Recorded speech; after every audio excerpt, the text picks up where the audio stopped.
How much should you have saved by age 30 if you're a Malaysian working in Singapore? It's a question that many struggle with, but knowing the right strategy can make all the difference.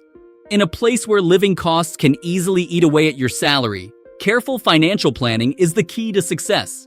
Stick around as we break down how to manage your money and hit your savings goals before the big 3-0.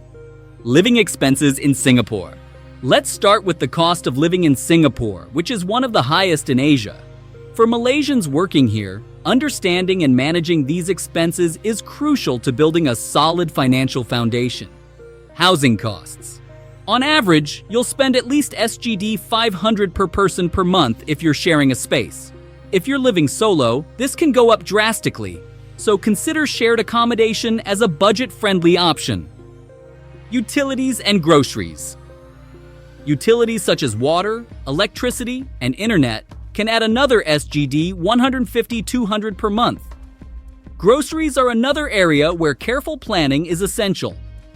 On average, a person spends about SGD 200-400 monthly depending on dietary preferences and where they shop. Dining out. Eating out in Singapore can be quite affordable if you stick to hawker centers, where meals cost around SGD 3-5. However, frequenting restaurants could easily push your monthly dining expenses to SGD 200-300. By the end of the month, basic living expenses, including housing, utilities, groceries, and dining out, can easily sum up to SGD 1,000-1,500. Managing these costs efficiently will help you stay on track with your financial goals. Income and salary considerations. For most Malaysians working in Singapore, the appeal lies in the relatively higher salaries compared to what's available back home. However, it's important to consider tax implications and how your income should be allocated. Average salary. According to current data, the average salary for a Malaysian working in Singapore can range between SGD 2,500 to SGD $5,000, depending on your field and experience. Keep in mind that unlike Malaysia, Singapore has a progressive tax system, which means the more you earn, the higher your tax bracket. Taxes and deductions. Singapore's income tax rates for residents are relatively low, starting at 0% for the first SGD $20,000 and gradually increasing up to 22% for higher earners. Understanding how much of your salary goes toward taxes is essential for accurate financial planning. After taxes and deductions, make sure you're left with a comfortable amount to allocate towards saving and investments. Setting savings goals. Now let's talk about savings, which should be a non-negotiable part of your financial plan. A good rule of thumb is to aim to save at least 20-30% of your monthly income, though this number can vary based on personal circumstances. Emergency fund. The first savings priority should be your emergency fund. This fund should cover 3 to 6 months of living expenses in case you face unexpected situations like losing your job or medical emergencies. In Singapore, where living costs are high, this translates to around SGD 3,000-9,000 in your emergency fund. Short-term goals. Aside from emergencies, think about short-term goals. For example, if you plan to return to Malaysia or purchase a house, these are big financial milestones. It's crucial to start saving for them early, so you're not scrambling at the last minute. Long-term investment options. Simply saving your money in a bank account might not give you the returns you need for long-term financial security. Instead, consider growing your savings through smart investments. Saif Cash Management. One popular option for Malaysians in Singapore is Saif, a digital wealth management platform that offers low-risk cash management portfolios. It's a good way to ensure your money works for you while maintaining liquidity. Brokerage accounts. If you're comfortable with taking on more risk for higher returns, opening a brokerage account like Moomoo can be beneficial. With Moomoo, you can invest in stocks, bonds, and ETFs that align with your long-term goals. Investing might seem intimidating at first, but starting early gives you the advantage of time. Even small amounts invested regularly can compound into substantial returns. Sign up with the link in the description below if you want to explore these platforms.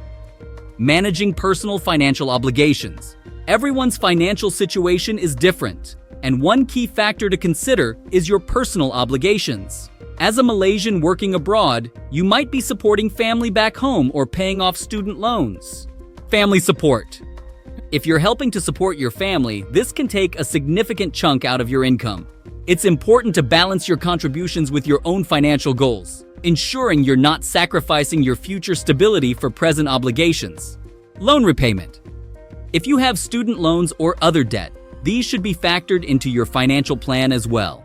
Prioritize high-interest debts to avoid paying more in the long run, and aim to clear these as soon as possible. By managing your obligations smartly, you'll be able to ensure both your current responsibilities and future financial health are in good standing. Financial milestones by age 30. Now let's set some concrete financial goals. What should you aim to achieve by age 30? Emergency fund. As mentioned, your first milestone should be having at least 3 to 6 months of living expenses saved up in an emergency fund. This gives you peace of mind and financial security in case of sudden changes. Savings for a home. If you're planning to settle down in Malaysia or Singapore, owning a home is a major financial milestone. Depending on where you want to buy, you'll likely need a down payment of 20-30%, which could easily be SGD 50,000, 100,000. Start saving for this early and consider putting aside a specific amount each month toward your future home. Retirement savings. Even though retirement may seem far off, the earlier you start saving for it, the better. By age 30, aim to have at least 1 year's worth of your salary saved in your retirement fund. This could be through a combination of your Central Provident Fund, CPF, contributions, and personal savings. Setting these milestones helps you stay on track and gives you a clear roadmap for your financial future. Final thoughts on financial planning. Financial planning isn't about how much you earn. It's about how you manage and grow what you have. By age 30, it's important to have clear goals and a strategy for both the present and future. Start early. The earlier you begin saving and investing, the more time your money has to grow through compound interest. Small amounts saved in your 20s can turn into significant sums by the time you're older. Don't wait until your 30s to start thinking about your financial future. The sooner you start, the better your financial stability will be. Diversify. Don't put all your eggs in one basket when it comes to investing. Diversifying your investments across different asset classes, like stocks, bonds, and real estate, helps reduce risk. If one asset performs poorly, others can balance it out, increasing the likelihood of positive returns. A diverse portfolio strengthens your financial security over the long term. Review regularly. Financial planning is not a one-time task.